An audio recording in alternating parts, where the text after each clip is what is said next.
Hi guys, welcome back to my YouTube channel. I'm sorry for not posting for a while. I've been very busy with university applications and stuff, but I'm going to try to start posting more regularly from now on. So today's video is going to be about related rates. I'm pretty sure this is from chapter 3 of Math 31 in the Canadian curriculum. So let's get started with the basics today. Okay guys, so this is the first question. This question is saying that if x cubed plus y cubed equals 9 and dx by dt equals 4, x equals 2, find dy by dt. So we're going to be differentiating this equation in terms of t, and we're going to proceed as like normal. We're just going to differentiate this equation like normal, and then we're going to see where we can plug in a value to solve for dy by dt. So once I start solving it, it will become more easier to understand. Okay guys, so here I differentiated this equation. The differential of x cubed is 3x squared dx by dt. We're just using power rule. Sorry, one second. Okay, yeah, we're just using power rule. So the differential of x cubed is 3x squared dx by dt since we're differentiating in terms of t.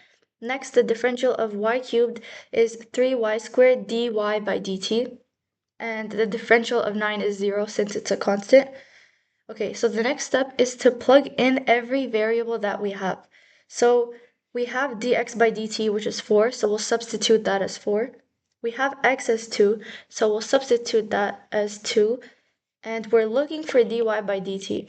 So the only thing that is missing in the equation that will help us find dy by dt is y squared.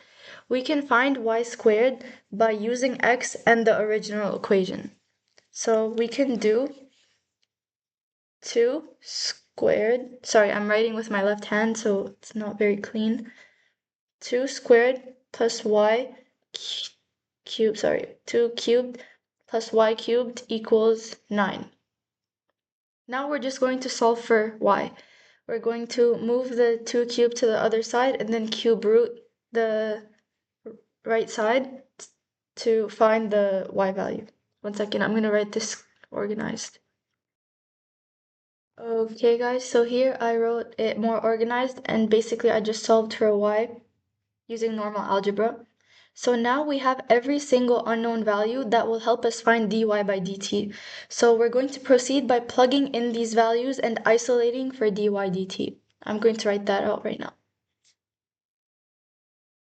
Okay, so here I plugged in every unknown value that we had. I plugged that in, and now we're going to isolate for dy by dt. We're going to move this term to the other side, then divide by this term to find dy by dt. This is normal algebra. I'm going to write that out and explain after. Okay guys, here I solved it.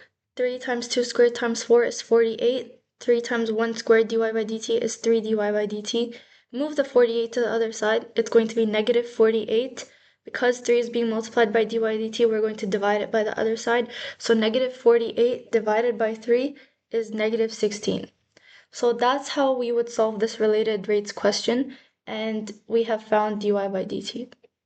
So let's move on to one more example that should be quite easy.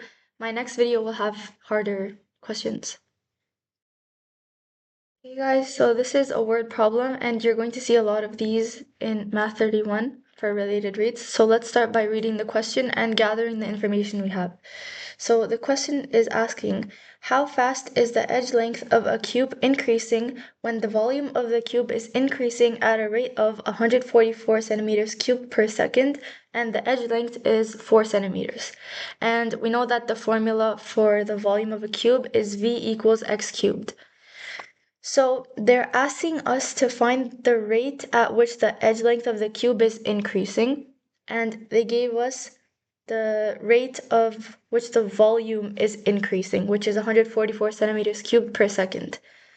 And they also gave us our edge length, which is x. So x is 4 centimeters.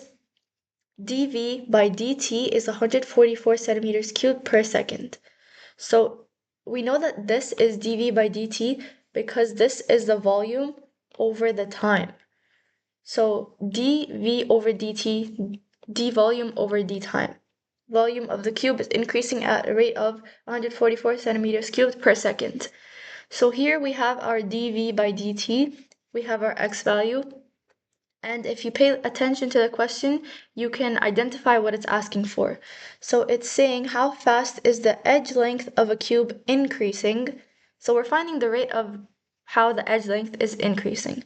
And we know our edge length is x because they said edge length of the cube is 4 centimeters. So essentially we're looking for dx by dt. X is our edge length, dt is our time. D edge length over dt is dx over dt. So I'm going to write down everything we have and it will be much more clear that way.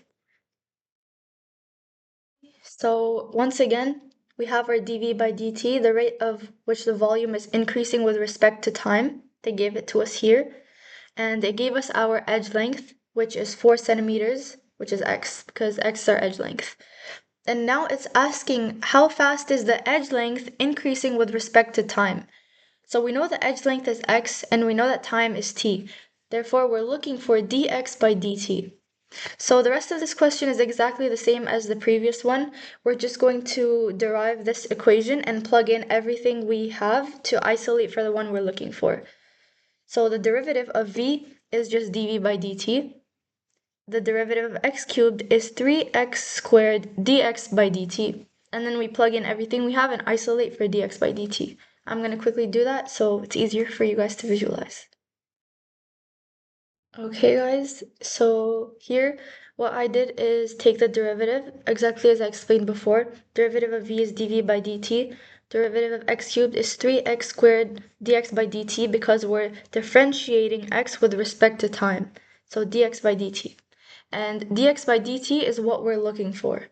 So we plug in everything we have. dv by dt is 144, x is 4, and then we solve and isolate for dx by dt. So the left side is 144, the right side is a 48 times dx by dt. Moving this to the other side, we divide and we get dx by dt as 3 centimeters per second. Remember to put the units because it's the rate of something we're finding. So the edge length over time. So 3 centimeters per second. That's how we solve this question. And next video is going to have harder examples. Okay guys, so that's all for today's video. I hope it was easy to follow along. I know I struggled with related rates a lot when I first took this course. So if you have any questions, please leave them in the comments and I'll be sure to answer them. So the next video is going to have harder related rates examples. So yeah, that's all for today. See you guys next time. Bye.